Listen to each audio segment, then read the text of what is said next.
40 పైసలు తగ్గింది. మీ హోటల్లో టిఫిన్లు అన్ని బ్రహ్మాండంగా ఉన్నాయండి. గుడ్. చాలా థ్యాంక్స్ అండి. అంతా మీలా అంటాడు అయ్యా. ఎలా సుబ్బారావు, ఎలా ఉన్నారా? బాగున్నావా?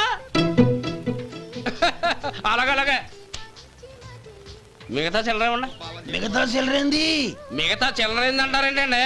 100 ఇచ్చాను కదా, మిగతా చిల్లర ఉన్నా. ఏంది జోకులు ఎత్తన్నావా? నీతో జోకులు ఇవ్వాల్సిన అవసరం నాకేంటయ్యా? నువ్వేమన్నా నా బామ్మర్దివా, బంధువా?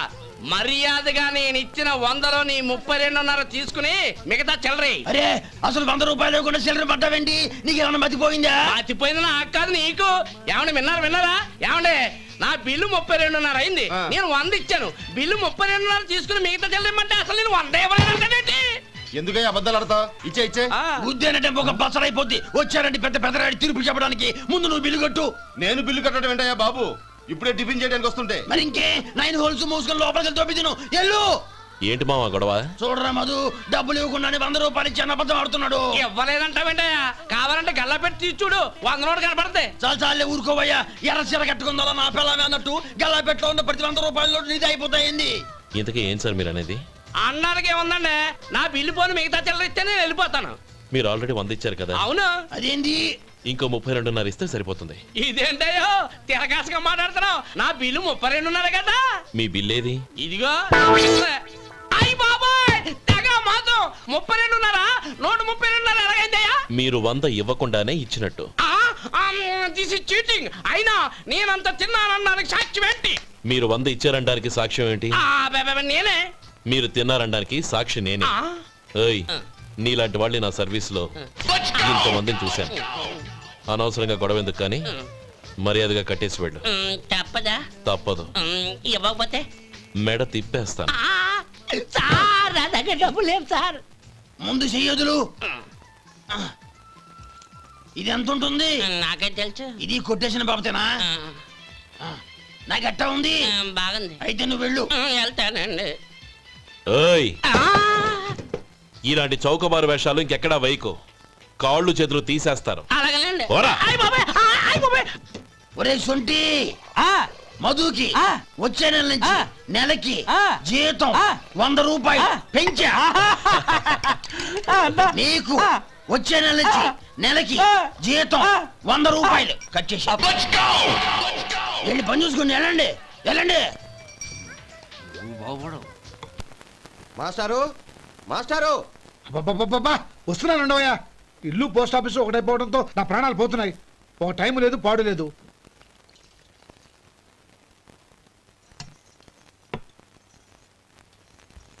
ఏమండి, సాయంత్రం అమ్మాయిని చూసుకోవడానికి పెళ్లివారు వస్తున్నారు. అయితే మర్చిపోతారేమోనని. ఎందుకు మర్చిపోతాను? ఇది 36వ సంబంధం. వాళ్ళందరికీ నచ్చంది వీళ్ళకి మాత్రం నచ్చుతుందా? మర్చిపోతాను. ఏంటో కంగారు? వస్తున్నాను కదా. ఏం కావాలి? 2 ఇంగ్లాండ్ కవర్లు 2 కార్డులు రండి.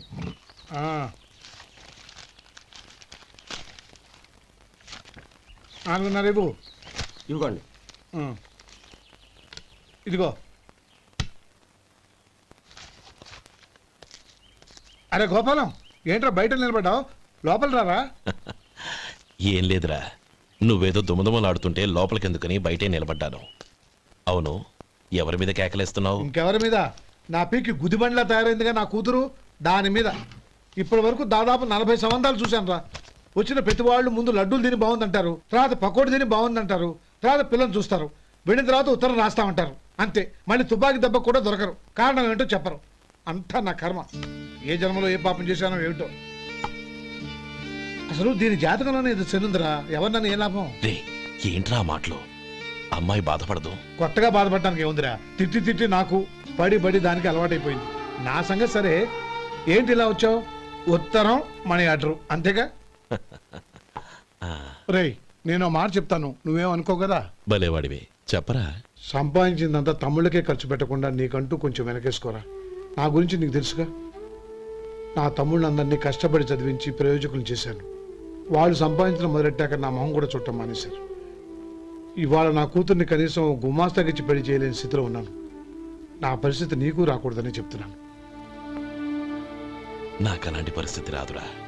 నా తమ్ముళ్ళు రత్నాలు. Let's go.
మీలో శేఖర్ ఎవరండి?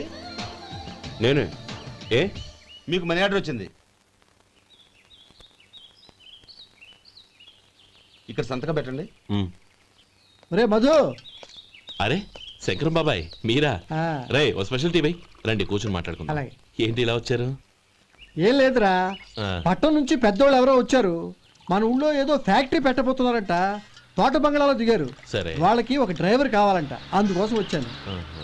అవును, అంతకు ముందు నువ్వు మోటార్ ఫీల్డ్ లో పనిచేసావు కదా, నీకు తెలిసిన డ్రైవర్ ఎవరైనా ఉన్నారా? జీతం ఎంత ఇస్తారు బాబాయ్? 2000 దాకా ఇస్తారు. అయితే ఎవరో ఎందుకు నేనే వస్తాను. ఏంటి, నీకు డ్రైవింగ్ కూడా వచ్చా? మనకు రాని పని అంటే ఏముంది బాబాయ్, తీసుకోండి. జనార్దన్ సార్, మనం కట్టబోయే ఫ్యాక్టరీ సైట్ చూడటానికి ఇంజనీర్లు వస్తున్నారు కదా సార్. స్టేషన్ కారు పంపించడం మర్చిపోకు. అలాగే సార్. శంకరం ఎవరో కొత్త డ్రైవర్ వస్తాడని చెప్పాడు, అతని కోసమే చూస్తున్నాను. ఒకవేళ రాకపోతే నేనే వెళ్ళి తీసుకొస్తాను. గుడ్. ఎవరో చూడు. Okay sir. సార్ నమస్కారం సార్.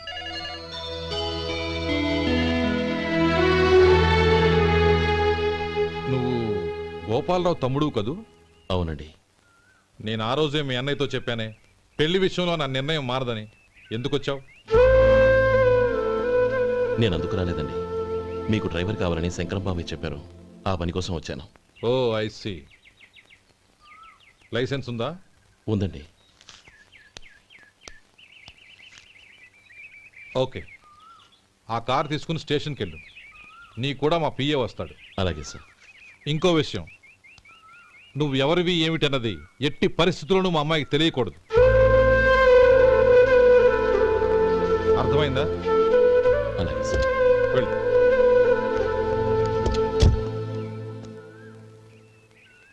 వీడు మాట మీద నిలబడతాడంటావా? కోట్లిచ్చినా మాట తప్పని వంశం అండి వాళ్ళది.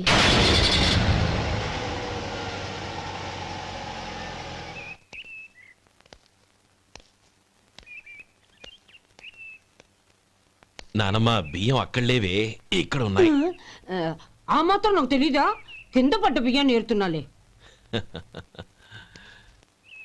అవును, పొద్దెక్కింది, మీకు భోజనాలు వడ్డించమంటారా? సుబ్బారావు గారి దారిలో కనిపించారు నానమ్మ. ఆయన భోజనానికి పిలిచాను. ఆయన వచ్చాక అందరం కలిసి భోజనం చేస్తాం. అలాగేలే. అమ్మా ఆ, రండి బాబు రండి, మీకోసమే ఎదురు చూస్తున్నాను. ఏమిటి బాబు ఆలోచిస్తున్నారు? ఇది మీ సొంత ఇల్లు అనుకోండి. రండి బాబు రండి రండి. అదేంటమ్మా అడుక్కునే లోపల తీసుకొచ్చావు? ఎవరు అడుక్కునేవాడు? ఆయన మన అతిథి. అతిథికి సేవ చేసుకోవడం ఎంతో పుణ్యం. అతిథి దేవో భవ అన్నారు, ఎప్పుడు వినలేదా? నీకు ఇష్టం లేకపోతే చెప్పు, పంపించేస్తాను. అంతేగాని అడుక్కునేవాడు బిచ్చగాడని నువ్వేమో అవమానం చేయక్కర్లేదు. మీరు రండి రండి. అమ్మా భిక్ష వేయండి అమ్మా. చే వేదవ సచ్చినాడా, అమ్మా భిక్షమయ్యని ముందే అనుంటే అసలు నేను లోపలికే తీసుకెళ్లేదని కాదు. అమ్మా అని అంతటితో కట్ చేసావు. పావతలకి మళ్ళీ చుట్టుపక్కల కనబడ్డావో కాళ్ళు చేతులు విరగొడతాను, జాగ్రత్త. రే ఎక్కడున్నావురా? ఇక్కడ ఉన్నానమ్మా. నేను బియ్యం ఎక్కడ ఆరబోసాను? ఎంత పోసారమ్మా? నన్ను అక్కడ తీసుకెళ్ళు. మరి భిక్ష పెడతారమ్మా? ముందు తీసుకెళ్ళరా చెప్తాను. రండమ్మా ఆ. రండి రండమ్మా. ఇదిగో అమ్మా బియ్యం ఇక్కడే ఉన్నాయి. అబ్బో నాకు తెలుసులే. అమ్మా బిచ్చం వేయండి అమ్మా. ఒరే ముందు నా కర్ర ఎక్కడుంది, అందుకోరా ఇలా. ఇదిగోండి అమ్మా. ఏమడిగా? బిచ్చం అమ్మా. భిక్షమా? భిక్షం కావాలండి, భిక్షం భిక్షం. పొద్దున్నే నా పరువు తీసావు కదరా, పరువు తీసావు కదా. భిక్షం అంట భిక్షం. నానమ్మా మళ్ళీ వచ్చాడు. ఇందాక అమ్మ అన్నాడు, ఇప్పుడు నాన్నమ్మ అంటున్నాడు. గుర్తుపట్టలేననుకుంటున్నాడేమో. చెప్తాను విప్పని. ఒరే ఇలా రారా. ఏంటి నానమ్మా? దగ్గరికి వచ్చావా? వేదవ సచ్చినోడా, దొంగ వేదవ. ఒక్కసారి నన్ను మోసం చేసి గొంతు మార్చి నాన్నమ్మ అని మళ్ళీ మోసం చేస్తావా? ఎలా? నేను గుర్తుపట్టలేదనుకున్నావా? మళ్ళీ ఇటు పక్క వచ్చావా? కాళ్ళు విరగొడతాను, జాగ్రత్త. నానమ్మ వాడు ఎవడనుకుంటున్నావు? మన సొంటిగాడు. నాకు తెలియదేంటి? వాడు చేసిన ఏదో పనికి కొట్టక ముద్దెట్టుకుంటారా? లే గోపి, ఎందుకైనా మంచిది నువ్వు ఇక్కడే ఉండు. ఆ సుబ్బారావు గారు వచ్చినా ఇదే సన్మానం చేయగలదు. అలాగే అన్నయ్య.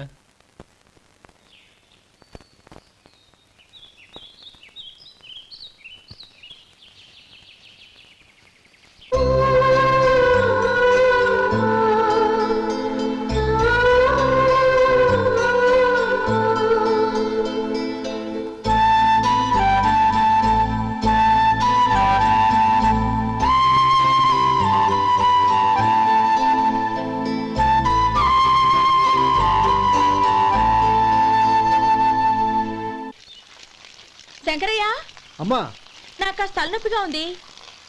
వంట ఆవిడకి చెప్పి స్ట్రాంగ్ గా కాఫీ పంపించు. అలాగేనమ్మా. గౌరీ గౌరీ, ఈ సొంటి కాఫీ తాగు, తలనొప్పి తగ్గిపోతుంది. బాబాయ్ ఆ? కాఫీ నేను చెప్తాను, మీరు వెళ్ళి పని చూసుకోండి. అలాగే బాబు.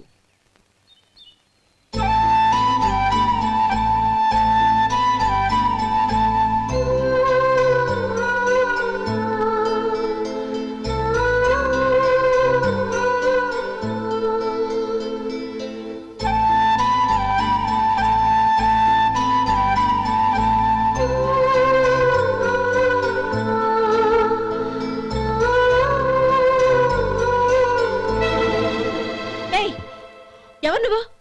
నేను కొత్తగా వచ్చిన డ్రైవర్ని. మీరు కాఫీ కావాలన్నారంట, తీసుకొచ్చాను. బుద్ధి జ్ఞానం లేదు.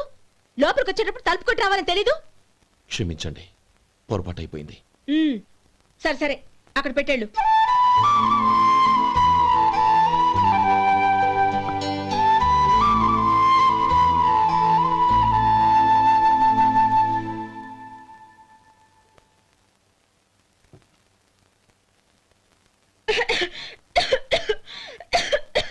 ఏయ్, ఏంటిది? సొంటి కాఫీ. మీకు తలనొప్పిగా ఉందని. షడా, నువ్వు డ్రైవర్వా డాక్టర్వా? నేను సొంటి కాఫీ అడిగానా? చెప్పింది చేయడం నేర్చుకో, అతి తెలివి ప్రదర్శించుకో. అయినా నువ్వెందుకు తెచ్చావు? వంట మనిషి ఏమైంది? ఆ, తీసుకెళ్ళి దానికి కాఫీ తామని చెప్పు.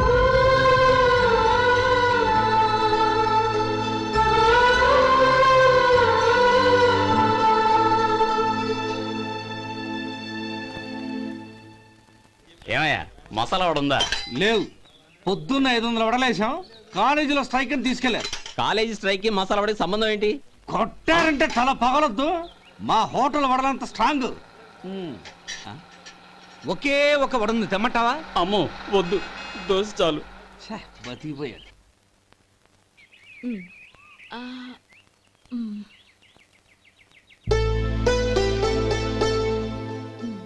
చాలమ్మా, ఈ ఒక్క ముద్ద తినమ్మా. ప్లీజ్ నా తల్లి వద్దమ్మా. కదా, ఈ ఒక్క ముద్ద.